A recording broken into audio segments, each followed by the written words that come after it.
அனைவருக்கும் வணக்கம். எதிர்பாராத நேரத்துல சரியான முடிவை எடுக்கிற திறமை தான் சமயோசித புத்தி. சிக்கல் வந்தா பதற்றப்படாம நிதானமா சிந்திக்கிறதே அதோட சிறப்பு. பல நேரங்கள்ல பலத்தை விட புத்தி கூர்மை தான் நமக்கு வெற்றியை தேடி தரும். சரியான நேரத்துல பயன்படுத்தப்படுற ஒரு சின்ன யோசனை கூட பெரிய பிரச்சனையை தீர்க்கும். அப்படிப்பட்ட சமயோசித புத்தியை பற்றி சொல்ற 2 சுவாரஸ்யமான கதைகளை தான் இன்னைக்கு நாம பார்க்க போறோம். இது ஸ்டோரிஸ் வித் நீலோத்தி. வாங்க இன்னைக்கு கதைக்குள்ள போலாம். முன்னொரு காலத்துல அக்னிபுரி என்ற ஒரு நாட்டை ருத்ரதேவன் என்ற ஒரு அரசன் ஆட்சி செய்து வந்தான். அவன் நீதியையும் நேர்மையையும் உயிரை விட மேலாக மதிப்பவன். அதனால அக்னிபுரி மக்கள் பயமின்றியும் கவலையின்றியும் மகிழ்ச்சியாக வாழ்ந்து வந்தாங்க.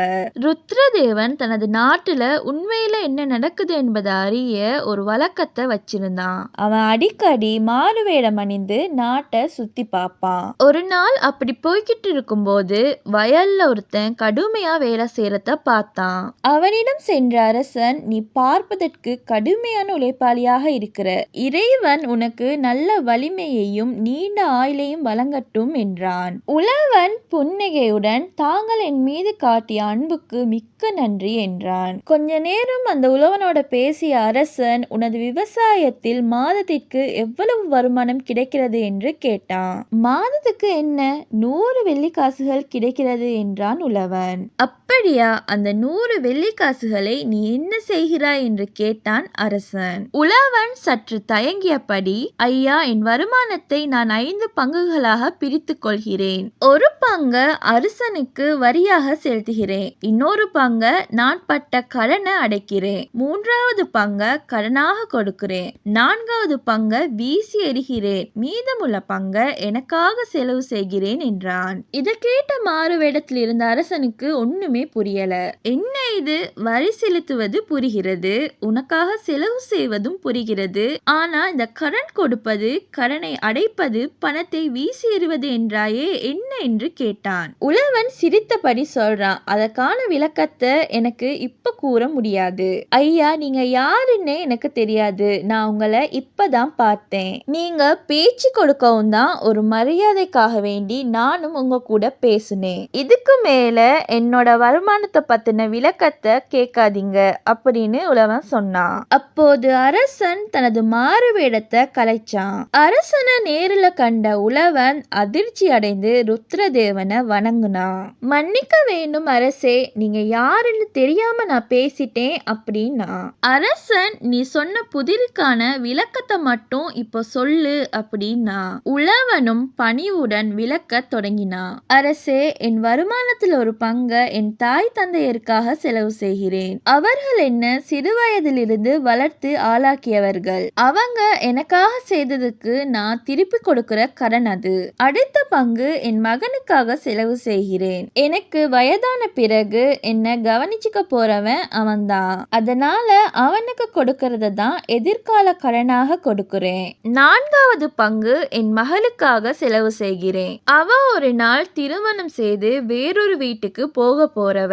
அதனால அந்த பணம் திரும்ப கிடைக்கும்னு எதிர்பார்க்க கூடாது. அதை தான் வீசி எறிகிறேன் என்றேன். மீதமுள்ள பணத்தை எனக்காகவும் என் மனைவிக்காகவும் செலவு செய்கிறேன் என்றான். உழவனின் புத்திசாலித்தனமான பதிலை கேட்டு அரசன் மகிழ்ந்தான். அந்த நேரத்துல உழவனுக்கு ஒரு நிபந்தனையும் வச்சான். இந்த புதிருக்கான விளக்கத்தை நான் இல்லாம நீ வேற யாரிடமும் சொல்லக்கூடாது. என்னோட கட்டளையை மீறினா உன் உயிர் போய்விடும் என்று எச்சரித்துவிட்டு அரசன் அரண்மனைக்கு திரும்பினான். அரண்மனைக்கு திரும்பிய அரசன் ருத்ரதேவன் அந்த புதிர அமைச்சர்களிடம் கூறினான். இந்த புதிருக்கான விளக்கத்தை யாராவது கூறினா அவங்களுக்கு 5000 பொற்காசுகள் பரிசு என்று அறிவிச்சான். ஆனா எவ்வளவு யோசித்தும் எந்த அமைச்சர்களாலும் அந்த புதிருக்கான விடைய கண்டுபிடிக்க முடியல. அப்போ சில ஒற்றர்கள் மூலம் அமைச்சர்களில் ஒருவன் உண்மையை தெரிஞ்சுக்கிறான். அவன் நேராக உழவனின் வீட்டிற்கு சென்று தனது கையில் இருந்த புதிதாக வெளியிடப்பட்ட 500 பொற்காசுகளை காட்டி, இந்த புதிருக்கான விளக்கத்தை என்னிடம் நீ கூறினா இந்த பொற்காசுகள் உனக்குத்தான் என்றான். பொற்காசுகளின் ஒளியை பார்த்த உழவனின் கண்கள் விரிந்தன. அரசனை எப்படியாவது சமாளித்துக் கொள்ளலாம் என்று எண்ணிய உழவன் அமைச்சரிடம் புதிருக்கான விளக்கத்தை கூறினான். அமைச்சர் உடனே அரண்மனைக்கு திரும்பி அரசனிடம் விடையை சொன்னான். உண்மை அறிந்த அரசன் ருத்ரதேவனுக்கு கோபம் தலைக்கேறியது. அந்த உழவனை உடனே அரசவைக்கு அழைத்து வாருங்கள் என்று காவலர்களுக்கு கட்டளையிட்டான். உழவன் அரசவைக்கு அழைத்து வரப்பட்டதும், நான் உனக்கு என்ன கட்டளை கொடுத்திருந்தேன் என்று அரசன் கோபமாக கேட்டான். உழவன் நிதானமாக, அரசே, நான் எந்த தவறும் செய்யல, ஒரு முறை நான் சொல்றத கேளுங்க என்றான். நான் இல்லாமல் யாரிடமும் இந்த புதிருக்கான விளக்கத்தை சொல்லக்கூடாது என்று கூறவில்லையா என்று அரசன் கோபமாக கேட்டான். உழவன் அமைதியாக தனது பைக்குள்ள இருந்து அமைச்சரிடம் பெற்ற பொற்காசுகளில் ஒன்றை வெளியில் எடுத்து அரசனிடம் காட்டி, அரசே, இந்த பொற்காசுகளை பாருங்க, இதன் ஒரு பக்கத்துல தங்களுடைய உருவம் பொறிக்கப்பட்டிருக்கு. அமைச்சர் இந்த பொற்காசுகளை எனக்கு கொடுத்த பிறகுதான் நான் புதிருக்கான விளக்கத்தை சொன்னேன். அதாவது தங்களை வைத்து கொண்டுதான் நான் அவரிடம் அந்த விளக்கத்தை சொன்னேன். எனவே நான் தங்களின் கட்டளையை மீறவே இல்லை அரசே என்றான். அரசவையில அனைவரும் உழவனை வியந்து பார்த்தாங்க. அரசன் ருத்ரதேவன் முகத்தில் கோபம் மறைந்து புன்னகை மலர்ந்தது. அரசன் உழவனை பார்த்து, உன் அறிவு கூர்மைக்கு முன் என்னோட கோபமும் தோற்றுவிட்டது என்று கூறி அவனுக்கு ஏராளமான பரிசு பொருட்களையும் பொற்காசுகளையும் வழங்கி கௌரவமாக அனுப்பி வைத்தான். தக்க நேரத்துல உதவுற அறிவுதான் மனிதனுக்கு மிகப்பெரிய செல்வம் ஆகும். ஒரு காலத்துல அடர்ந்த காடுகளுக்கு நடுவில் ஒரு சிறிய கிராமம் இருந்தது. அந்த கிராமத்துக்கு செல்லும் வழியில் தினமும் நூற்றுக்கணக்கான வழிப்போக்கர்கள் பயணம் செய்வாங்க. ஆனா அந்த வழியில ஒரு பெரிய ஆபத்து இருந்தது. அந்த காட்டின் நடுவே ஒரு பெரிய கிணறு இருந்தது. அந்த கிணற்றின் அருகே இரவு நேரங்களில் மர்மமான சத்தங்கள் கேட்பதாகவும் அங்கு சென்றவர்கள் சிலர் காணாமல் போய்விட்டதாகவும் மக்கள் பேசிக் கொள்வாங்க. ஒரு நாள் மாலை சூரியன் மறைய தொடங்கிய நேரத்துல ஒரு வழிப்போக்கன் அந்த காட்டுப்பாதையில் தனியாக சென்று கொண்டிருந்தான். அவனுடைய தோளில் ஒரு பெரிய பை இருந்தது. காட்டின் நடுப்பகுதிக்கு அவன் வந்தபோது திடீரென்று, ஐயா காப்பாத்துங்க என்று ஒரு பெண்ணின் குரல் கேட்டது. வழிப்போக்கன் நின்றான். மீண்டும் அதே குரல், யாராவது இருக்கிறீங்களா, என்ன காப்பாத்துங்க என்றது. வழிப்போக்கன் குரல் வந்த திசையை நோக்கி நகர்ந்தான். அங்க ஒரு வயதான மனிதர் கிணற்றுக்குள் விழுவது போல தெரிந்தது.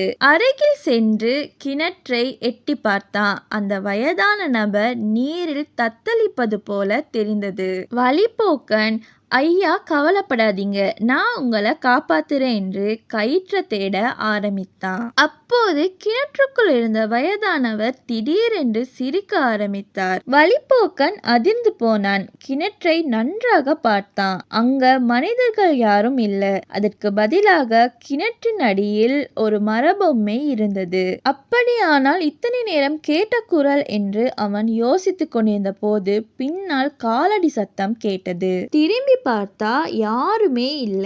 மீண்டும் ஒரு குரல், கையில உள்ளதெல்லாம் கீழே போட்டுட்டு திரும்பி பார்க்காம ஓடு, இல்லன்னா உன் உயிர் போய்விடும் என்றது.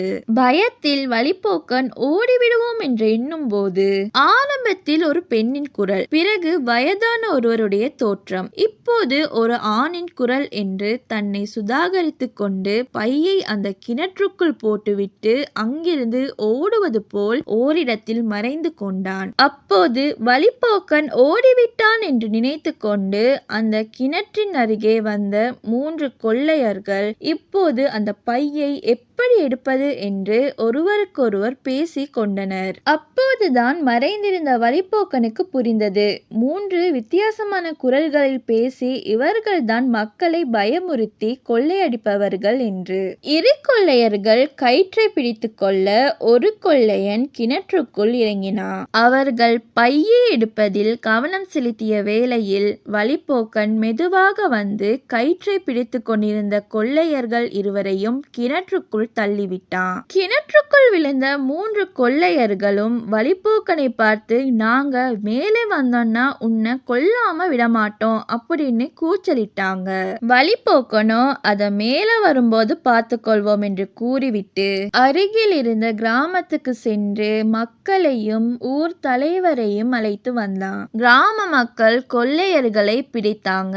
அப்போதுதான் அந்த 3 கொள்ளையர்களும் அதே கிராமத்துல வாழ்றவங்க என்றும் தங்களது திருட்டு வெளியே தெரியக்கூடாது என்று பேய் பிசாசு என்று தாங்களே மக்களுக்கு பொய்யான கதைகளை பரப்பி இருக்காங்க என்றும் தெரிய வந்தது. கிராம மக்களும் ஊர் தலைவரும் அந்த கொள்ளையர்களை காவலர்களிடம் ஒப்படைத்தாங்க.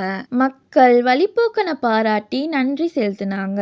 அன்று முதல் அந்த காட்டுப்பாதைக்குள் வழிப்போக்கர்களை பயமுறுத்தி கொள்ளையடிக்கும் நிலை இல்லாம போனது.